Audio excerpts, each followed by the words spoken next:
another episode, basically day 3 of Black American Inventors out of day 28. And welcome. My name is Antonio D. Miles. This is the Empire. Appreciate you guys all for having it. If you haven't seen the other videos, go back and check them. They're really good.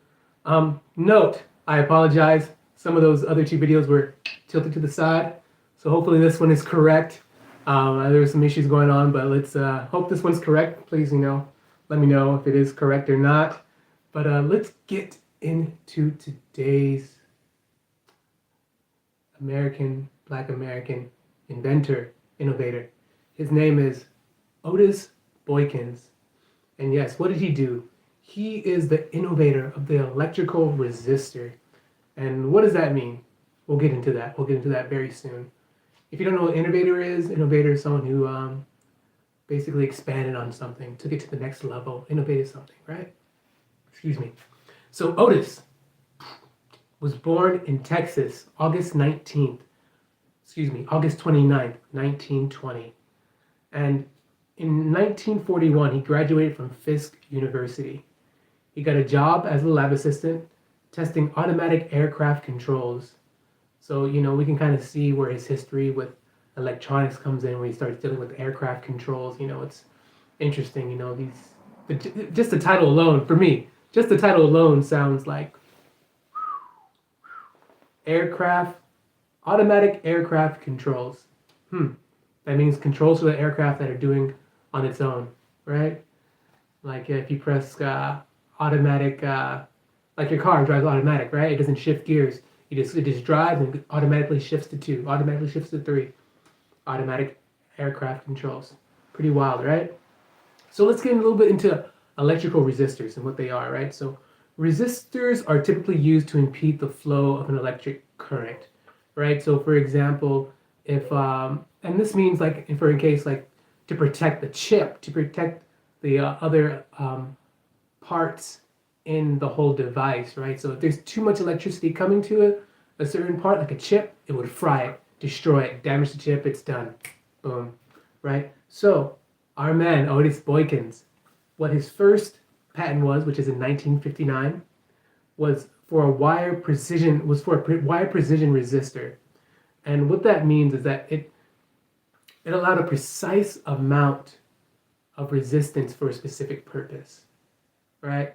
I know that sounds really wordy, right? So let's say this chip, for example, will explode if it goes over 35,000 hertz, right? So then the resistor has been created so that way it will never pass that amount to protect the chip, right? This is what this gentleman has innovated in, right?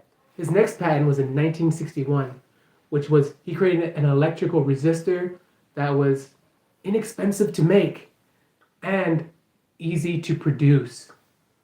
Is that not the American way? Definitely during the industrial times too. Perfect, right? Give me something that is cheap to make and easy to produce, so I can produce a lot of it for little money to make overhead profit. We got to thank this gentleman here, Otis Boykin, for doing that. And not only on top of making it inexpensive to produce and to make a lot of them very easily, is that same resistor was able to withstand different temperatures without being damaging to the resistant wire, and also able to resist like being shocked, being shaked a lot. It was strong enough to withhold being damaged. So it's cheap to make, can make a lot of them, and it's highly resistant to temperature and being shooken up and damaged. This man right here did that. Shout outs to you, Otis. He did that. He created that. Very soon, his resistors were used in, of course, military equipment. You know if it's good, the military gonna get it. So the military got it and used it for their guided missiles, right? Eventually, they started using them in IBM computers, right? And one of the things that he's most known for, his electrical resistor being used for, is the pacemaker that goes in the heart, right? And why this is so important, ladies and gentlemen, is think about it this way. Again, it goes back to the precision, the precise amount of electricity that should be sent to the device, right? Because it could burn out the heart, the pacemaker.